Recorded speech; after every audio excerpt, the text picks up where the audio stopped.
there's something happening here. I do, man.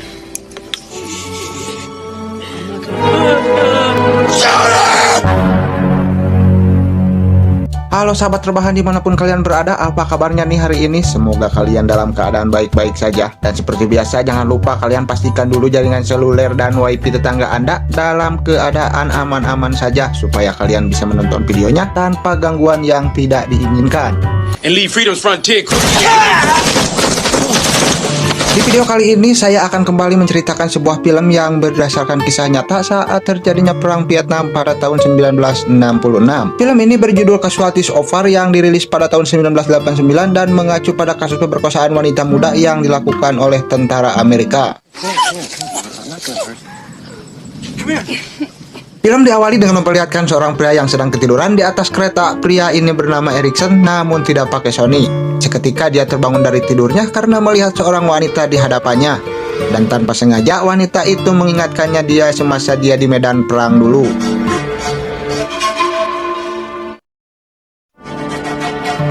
Pada malam itu di pedalaman hutan Vietnam, Erikson bersama tim lainnya yang dipimpin oleh Letnan Relly sedang melakukan pengintaian terhadap gerilyawan Viet Cong, atau biar tidak bayar kita nyebutnya, kita singkat saja PC, yang mana saat itu dianggap sebagai pemberontak oleh pihak Amerika. Beberapa saat kemudian tiba-tiba seorang prajurit yang panik menembakkan senjatanya, namun hal ini membuat posisi mereka langsung diketahui oleh PC dan langsung menghujani tentara Amerika dengan bom dan tembakan. What's up there? You got me. What is going on? Left, right, left, right. silent?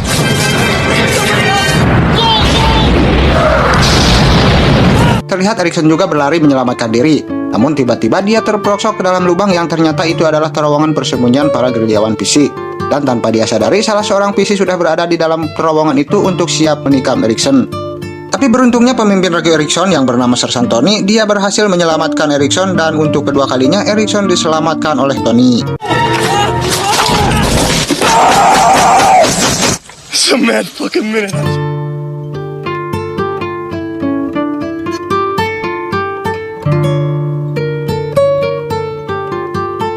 Lalu keesokan harinya mereka keluar dari hutan dan melewati sebuah desa, kita sebut saja desa itu Desa Babakan. Terlihat para warga desa dan para petani sedang melakukan aktivitas di sawah, dan tak lama Letnan Relly menanyakan ke salah satu warga di sana tentang persembunyian para PC. Namun kelihatannya orang-orang itu hanya warga kampung biasa yang tidak tahu menahu atau mengerti apa yang mereka katakan. Karena dianggap desa itu aman, mereka yang lelah pun mencoba bersantai dan beristirahat lalu bersenda gurau dengan para petani tersebut. Namun tiba-tiba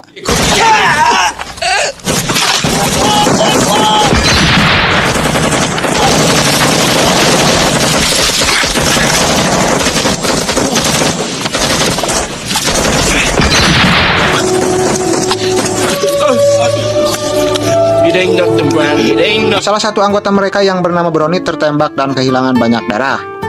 Dan rupanya desa yang selama ini mereka yakini aman, ternyata desa itu adalah persembunyian para gerilyawan PC. Tak lama Brownie pun dijemput oleh tim medis untuk dibawa ke base camp sementara. Dan setelah itu tim pun ditarik kembali ke base camp. Lalu mereka mendapat kabar bahwa Brownie tidak bisa diselamatkan dan sekarang dia sudah meninggal. Setelah mendapat kabar yang tidak mengenakan, untuk menghilangkan rasa trauma para anggotanya, Sersan Tony sebagai pimpinan tim mencoba untuk meminta cuti. Tapi permintaan mereka ditolak dan mereka malah diperintahkan untuk mengintai sebuah perbukitan. Dan sekarang seorang prajurit bernama Diaz ditugaskan sebagai operator radio pengganti Brownie yang telah tewas.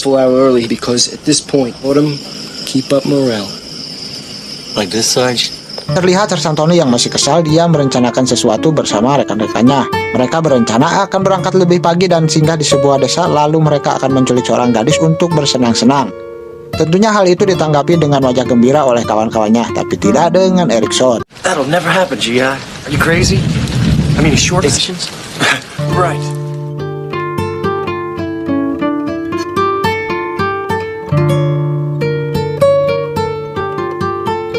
Lalu keesokan paginya, Sersan Tony bersama kawan-kawannya yang lain pergi ke sebuah desa untuk melakukan rencana yang telah mereka buat, yaitu menculik seorang gadis untuk bersenang-senang. Sementara Erikson yang melihat aksi kawan-kawannya seperti itu, dia merasa kalau ini sudah di luar batas dan merupakan sebuah kejahatan perang.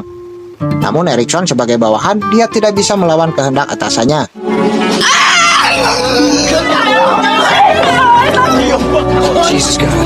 Melihat kejadian itu, orang tua si gadis hanya bisa menangis dan memohon untuk membebaskan anaknya. Dan walaupun banyak warga yang melihat, namun tak seorang pun yang berani melawan tentara Amerika tersebut.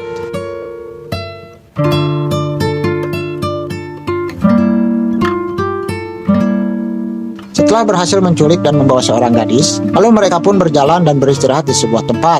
Di sana Erikson memberanikan diri untuk mengatakan kepada Sersan kalau yang mereka lakukan sudah melewati batas, karena mereka sudah menculik wanita yang tidak bersalah. Apalagi anak dari seorang petani yang seharusnya mereka lindungi, namun malah sebaliknya.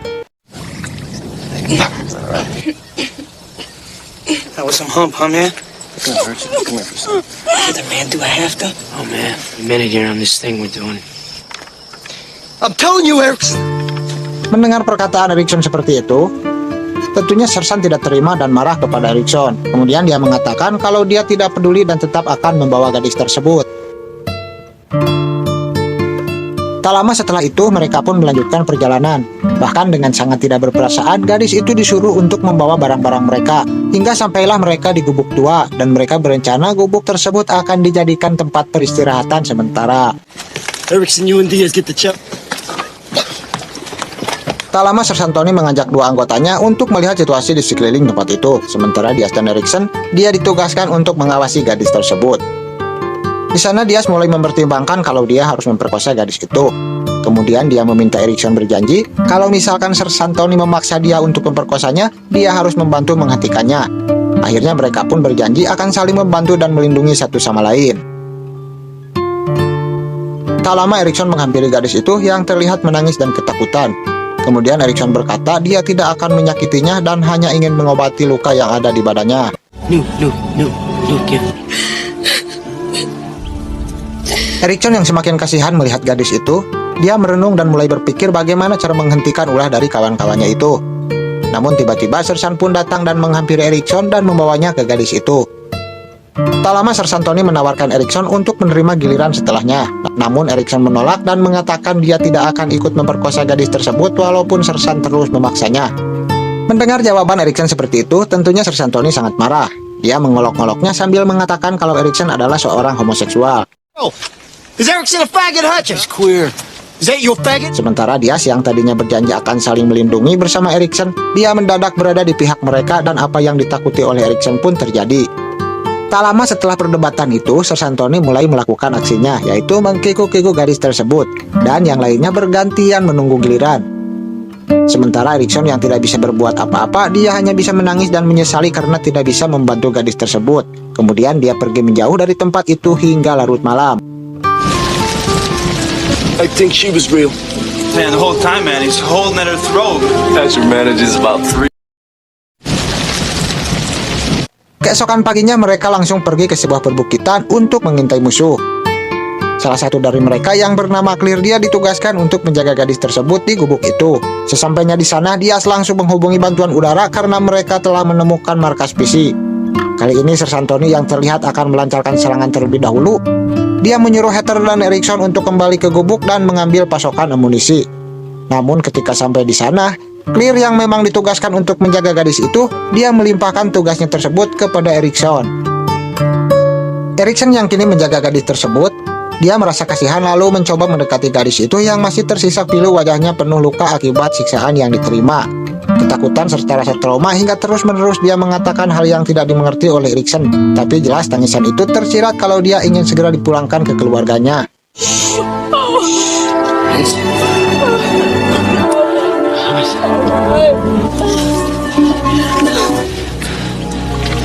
Stan, I don't know what you're saying. Di tempat lain, Clear yang baru tiba di perbukitan itu, dia langsung mendapat perintah dari Sersan untuk kembali menjemput Erikson dan gadis tersebut dibawa ke perbukitan itu. Sementara Erikson yang berhasil meyakinkan gadis tersebut untuk melarikan diri, dia tidak bisa mengantarkannya sampai ke desa karena dia akan dianggap keluar dari tugas dan gagal menyelesaikan misinya. Tapi di saat Erikson akan melepaskan gadis tersebut, tiba-tiba Reserve wants everything and everybody up top. Clear datang dan mengetahui rencana mereka, dan tidak ada pilihan lain, mereka bersama-sama pergi ke perbukitan itu. Sementara gadis itu yang dalam keadaan sakit, dia terus-terusan batuk. Lalu Clear menyumpah mulutnya agar posisi mereka tidak diketahui oleh musuh. Tapi beberapa saat kemudian, helikopter bantuan datang lebih cepat dari mereka. Sontak saja Sersan Tony panik dan takut ketahuan aksi busuknya. Lalu dia memerintahkan Erikson untuk segera membunuh gadis itu. Jelas saja Erikson tidak mau melakukan hal tersebut. Lalu Sersan menyuruh Ritter, tapi dia juga tidak mau melakukannya. Dan akhirnya Sersan memaksa Diaz lah yang harus melakukan hal tersebut. Walaupun dengan terpaksa Diaz pun segera melakukannya. Tapi saat dia mau menancapkan pisau, Erikson menembakkan senjatanya ke udara yang membuat posisi mereka langsung diketahui oleh musuh.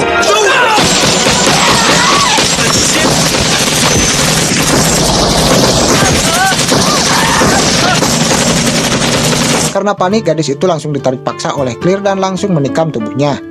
Terlihat meski sudah terluka parah, gadis itu masih sanggup berdiri dengan berurai air mata. Kemudian dia terus berjalan walaupun tidak punya harapan lagi. Sersan Tony yang melihat gadis itu masih sanggup berjalan, dia langsung memerintahkan kawannya untuk segera menembak gadis itu.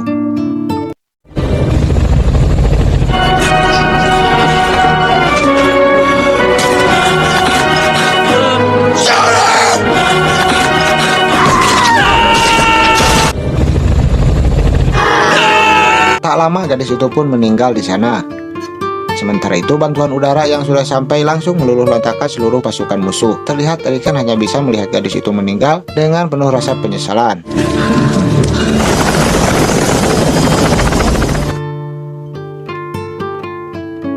Singkat cerita, Erikson terbangun di rumah sakit base camp. Kemudian dia langsung pergi mencari teman-temannya dan menceritakan semua yang telah dialaminya. Beberapa saat kemudian, Clear keluar menghampirinya. Kemudian dia mengancam Erikson supaya tidak menceritakan semua yang mereka lakukan kepada atasannya. Ronnie wants to sit down now. Supposed to regroup at the That was freaky, man. Di sana salah satu teman Erikson mengusulkan untuk melaporkan ini kepada Letnan. Namun harapannya Erikson pupus seketika saat Letnan Riley mengatakan jika hal ini merupakan suatu sistem yang biasa terjadi. Kemudian Letnan menyuruh Erikson untuk melupakan hal tersebut dan seolah-olah tidak pernah terjadi apa-apa. I'm gonna break up the squads. Now I'll tell you what I'm gonna get about this thing. Sir. Yes, sir. Disitulah dia merasa jika laporannya berujung buntu dan tidak menghasilkan apapun. Malahan saat itu juga dia dipindahkan tugasnya bersama tim yang lain. Saat di perjalanan, dia bertekad akan terus mengusut hal ini dan bahkan akan melaporkannya langsung ke Kapten Hale. Booby trap!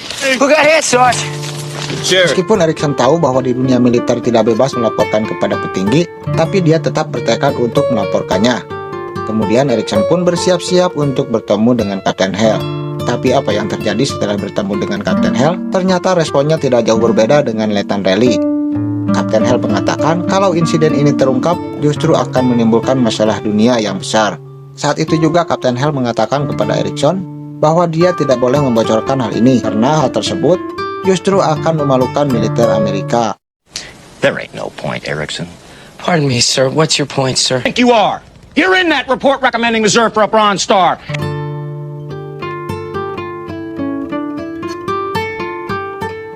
Pada suatu malam terlihat Erikson sedang berada di sebuah ruangan. Tiba-tiba ada orang yang mencoba membunuhnya dengan melemparkan granat ke dekatnya. Beruntungnya Erikson mengetahui hal tersebut. Dan sepertinya dia tahu siapa di balik semua ini. Beberapa saat kemudian setelah Erikson selamat dari ledakan granat itu, Erikson langsung menghampiri orangnya dan langsung menghajarnya. What happened? Beberapa hari kemudian terlihat Erikson sedang duduk menyendiri. Tak lama kemudian ada seseorang yang menghampiri Erikson dan ternyata orang itu adalah pendeta Angkatan Darat. Karena melihat Erikson sedang kebingungan, lalu pendeta itu menyuruh Erikson untuk menceritakan semua masalahnya. Ain't crazy with that gun, are you? Was at home? Problems with the wife? We kidnapped. Gotta protect myself. Setelah mendengar semua cerita dari Erikson, tak selang lama pendeta itu mulai mengusut dan mengumpulkan semua bukti. Kemudian dia menurunkan semua tim penyidik dan mendatangi tempat kejadian. Beberapa waktu kemudian keempat rekan Erikson yang melakukan pemerkosaan itu segera diadili. Kemudian hakim menjatuhi hukuman yang berat kepada 4 tentara yang melakukan pemerkosaan itu. Bahkan Clear mendapatkan hukuman seumur hidup karena dia telah melakukan pembunuhan berencana. Yes, Mills. Guys get convicted, they're not gonna do any real time.